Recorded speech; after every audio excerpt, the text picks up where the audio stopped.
The Mana series was the most influential series to me growing up. It gave me a foundation on what fantasy was, as well as what elements an RPG should have. There's a certain charm and childlike wonder to these games that I feel does not get replicated enough in other series. After playing through Visions of Mana, it occurred to me that not a lot of people were excited for the game, and even less people I talked to were not aware of what the Mana series was. It makes sense because the last game that was released outside of a handheld console or a remake of one of the existing games was Legend of Mana for the PlayStation 1 all the way back in 1999. Originally, I was going to do a game review on Visions of Mana, but after writing up infinite different scripts, I decided that I wanted to talk about the series as a whole first, and why I think it's such a unique and fun series to get into, even if you play some of the older games. I think it's important to lay a tiny bit of groundwork with where the series began and how it sets itself up differently from some of the other series that Square created in that time period. So let's get into it. Created for the original Game Boy system and constructed as a Final Fantasy spin-off that was aptly titled Final Fantasy Adventure, it was a game that seemed to be Square's take on the original Legend of Zelda game for the NES. There's a lot of familiar ideas between the two, such as traversing across a world map and enemies to slay, which will drop items to help you on your quest, but Square did add their own spin onto it. They opted for a centralized story and also included things like towns and a progression system in the way of weapons and armor, similar to a traditional RPG game. Assumedly, they thought they were cooking and felt that they could create a series separate from Final Fantasy as a whole. For a little bit more context surrounding this, back in the NES and Super NES era, Square had two major franchises that were already doing well: Final Fantasy and Dragon Quest. Other than the obvious gameplay differences, I do think there are some notable aspects between Mana and those two series that I would like to mention. Secret of Mana came out between Final Fantasy V and VI.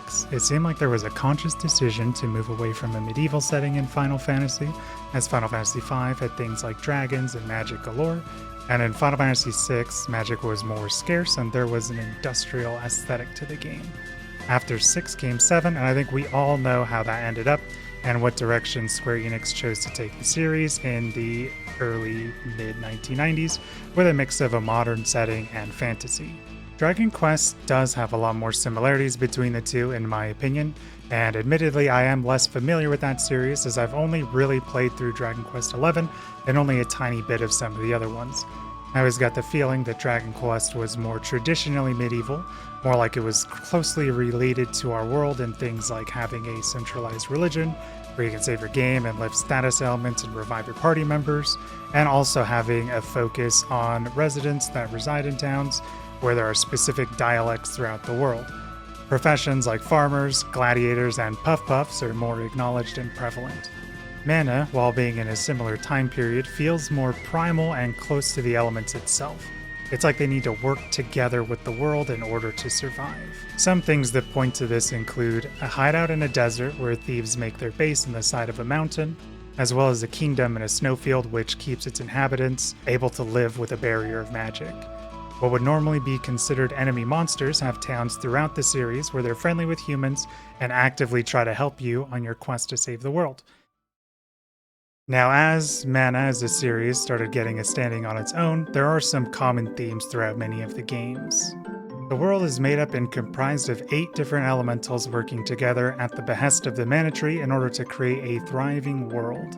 These elementals are Undine, the water elemental, Salamando, the fire elemental, Gnome, the earth elemental, Jin or Sylphid, the wind elemental, Lumina or Wisp, the light elemental, Shade, the dark elemental, Luna, the moon elemental, and Dryad, the wood elemental. Progressing through each game requires aid from different elementals by means of borrowing some of their power.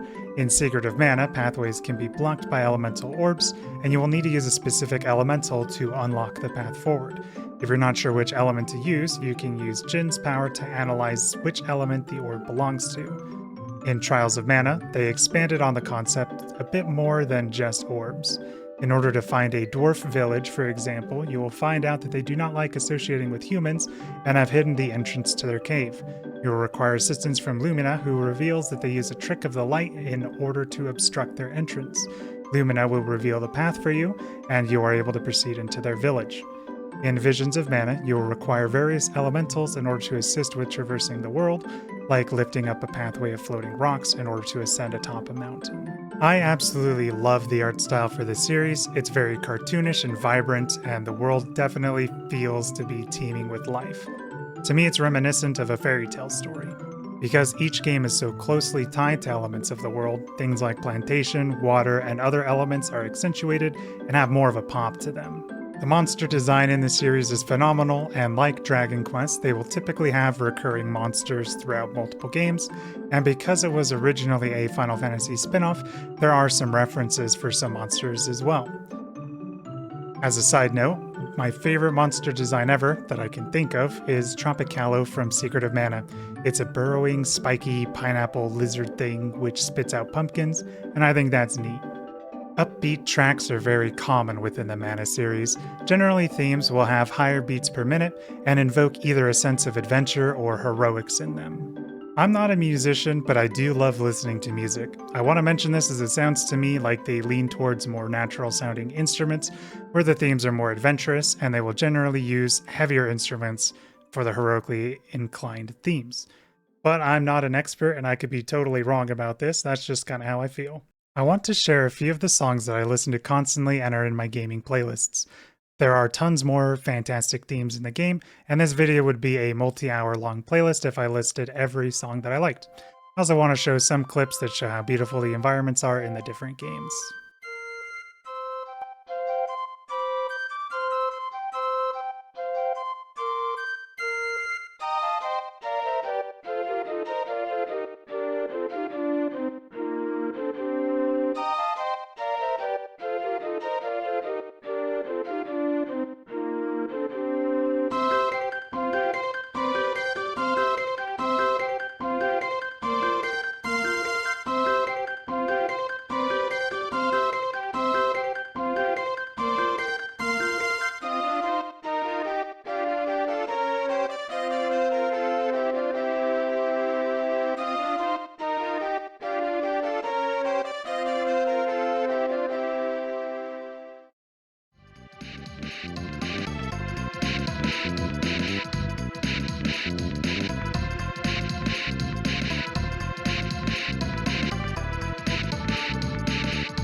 As shown from the various clips in this video, these games are an action RPG.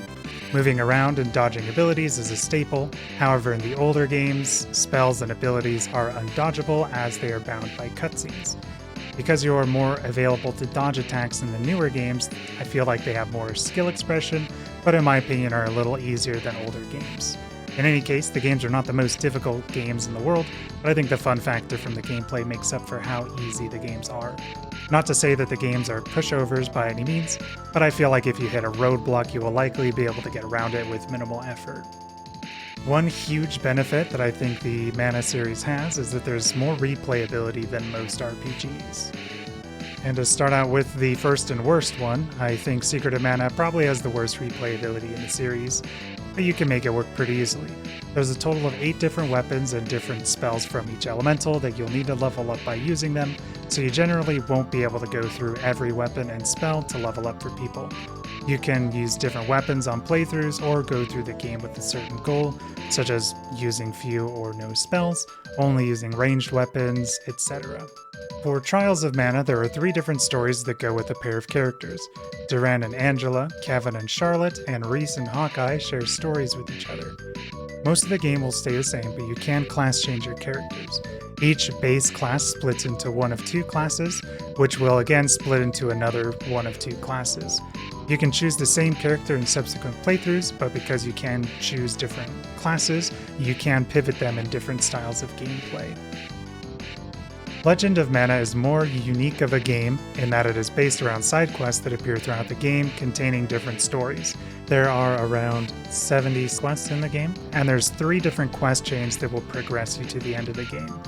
If you do every quest in one playthrough, then I suppose there isn't a ton of replayability, but you can get locked out of quests and do them in different orders.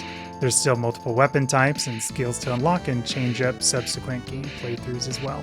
And finally, Visions of Mana also has the class change system returning, with 5 party members that have 8 classes each, and you can have 3 members in your party at a time. I really don't want to show too much on the different classes, but I hope you take my word for it that they change the playstyle of the different characters pretty dramatically. While technically you can use every class and any character at any time, I think that playing a different way in multiple playthroughs is a pretty easy task. And personally, even though I beat the game right when it came out, I already want to go back and do another playthrough. The story is the main reason why people play RPGs. I wouldn't say the main story is a particularly strong suit of Mana. Generally, it's relatively simple, as the world is dying and you need to gather the elementals in order to help the mana tree thrive and survive. You guys are the good guys, and the bad guys are the bad guys. I don't necessarily think that's a bad thing in itself. Sometimes stories can be surprisingly refreshing when the storytellers aren't trying to pull a bunch of convoluted plot twists, which end up feeling confusing. I think this series' strength is in the world that people inhabit and the situations that spawn because of it. These scenarios lean more on whimsy and fairy tale-like wonder. Some of the situations you can encounter in a Mana story are finding a red-nosed reindeer in a frozen forest whose master has been locked inside of an ice castle. When you free the master, you can see that it's a familiar-looking man in a red and white suit. Getting shot out of a cannon is a relatively common method of travel in older games, so much so that no one seems to be surprised when you plummet to the ground 3 feet away from them. There's a brother and sister duo trying to take over the world with pumpkins in order to become leaders of a new world. I very much appreciate the lighthearted and wondrous different mechanisms that interact with the world, and I think it's a shame that it doesn't get seen as much in other series. Alright, so the big question, which game to play? You heard me yap about this series for however long this video has been, so where should you start? The series is non-linear, so treat it like a Zelda, Final Fantasy, Persona, Dragon Quest, really any other series where you can start on any game. If there's something that interests you from the clips that I've seen, I recommend all of these games, but to dive a little bit more into the big 4 that I mentioned, Secret of Mana originally was on the Super Nintendo and was remade for the PC. I don't recommend the remake itself. The remake tried to be a one-to-one version of the original game, but with 3D graphics and a few more modern mechanics. Honestly, the game was a necessary evil. It revealed the age of the original systems, and it definitely feels like future remakes were as good as they were because of this remake. There are some awkward spots in the game due to voice acting and weird animations. You idiots! None of you were supposed to wander into that area. What's that you have there? Oh no, it couldn't be. Cool! Did you find the treasure? Way to go! What have you done? That's the Mana Sword. There's no way you could have pulled it free. Mana sword? But legend says the village will be destroyed if it's removed. I never thought it'd come to this. The Mana Sword is said to protect the village from disaster. But now... Aha! So you're the reason all those monsters are attacking us. You yanked out the sword and doomed the whole village. It's your fault, you outsider. Hey, stop! Shut up. It's all your fault. Leave me alone! An earthquake!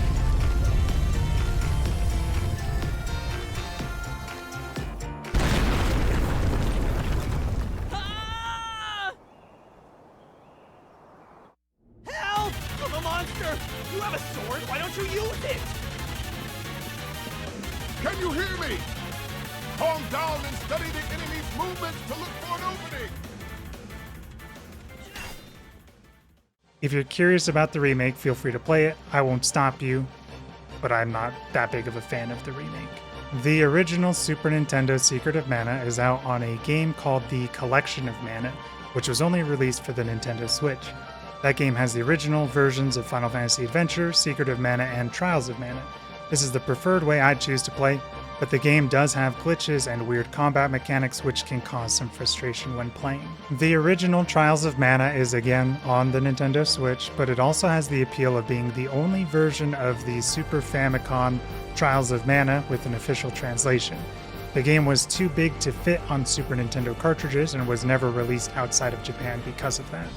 It's very fun, but also prone to glitches like the original Secret of Mana, which can be annoying, but I also think it's worth a play and generally a little bit more fun than Secret of Mana. The Trials of Mana remake is actually really good. You can tell they took a look at why Secret of Mana remake didn't work out and decided to completely revamp the entire gameplay and visual system. I actually think that both the remake and the original are good enough that you may have fun playing both of them for different reasons. As they have 3 different storylines, you can play through one on each system, and then pick your favorite for a third playthrough if you really want. The remake of Trials of Mana is on Steam, the Switch, PlayStation 4, as well as whatever Xbox system it came out on. As I mentioned at the beginning of this video, Legend of Mana originally released on the PlayStation 1, and it was remastered for Steam, the Switch, PlayStation 4, and whatever Xbox system it came out on.